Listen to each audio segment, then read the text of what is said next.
네, 52일 만에 관저에 복귀한 윤 대통령은 현재 관저에서 휴식을 취하고 있는 거로 알려졌습니다. 관저에 복귀하면서 대통령실 직원들에게 메시지도 전했는데요. 윤 대통령은 국가와 국민을 위해 앞으로도 대통령실이 흔들림 없이 국정의 중심을 잘 잡아달라고 당부했습니다. 관저에 도착한 뒤 김건희 여사와 정진석 비서실장, 김성훈 경호처 차장 등과 저녁 식사를 하면서 한 말인데 건강엔 이상이 없다, 성경을 많이 읽었다, 구치소는 대통령이 가도 배울 것이 많은 곳이라고 했다고 대통령실 관계자는 전했습니다. 대통령실은 윤 대통령 복귀에 안도하면서 차분하게 향후 일정을 준비하는 모습입니다. 대통령실은 내일 정진석 비서실장 주재로 수석비서관 회의를 열 예정인 것으로 확인됐습니다. 윤 대통령은 현재 직무 정지 상태이기 때문에 수감 기간 진행된 정책과 현안들의 진행 상황이 비공식적으로 보고될 것으로 보입니다. 또 변호인단과 함께 헌재 탄핵 심판과 내란 혐의 재판 등에 대한 대응 방안 등도 논의할 것으로 전해졌습니다.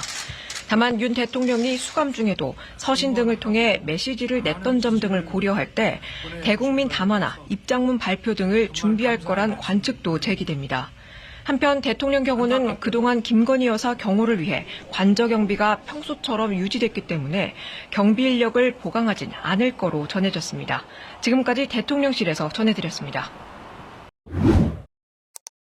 자, 이제 먼저 탄핵 심판이 선고를 앞두고 있지 않습니까? 그런데 이 탄핵 심판의 피청구인인 윤 대통령이 풀려났어요. 이게 탄핵 심판에 어떤 영향을 미칠까요? 네, 원칙적으로 이번 석방은 윤 대통령의 내란 혐의에 대한 형사재판 절차에 해당이 됩니다. 네. 반면 탄핵 심판은 비상계엄 선포의 헌법 위반 여부를 따지는 헌법재판 절차인데 서로 영역이 다른 셈입니다. 또 탄핵 심판은 최종 선고만을 지금 앞두고 있죠. 그래서 변론 절차가 끝난 만큼 석방됐더라도 영향은 제한적일 거란 해석이 많습니다. 그럼 어떻습니까? 형사재판도 있는데 이건 좀 영향을 미칠까요? 네, 맞습니다. 피고인이 구속 상태면 형사소송법상 1심의 최대 구속기간인 6개월에 맞춰서 재판이 진행이 되는데요. 네. 하지만 불구속 상태에선 이런 제한이 사라지게 됩니다. 아. 또 구치소에선 어려웠던 변호사와의 협의, 또 증거 확보 등도 자유로워지면서 재판에 적극 대응할 수 있게 되는데 법정 공방이 그만큼 더 치열해지고 재판도 장기화할 가능성이 있어 보입니다. 그리고 형사재판에서 윤 대통령이 좀 유리해졌다 이런 분석도 있더라고요.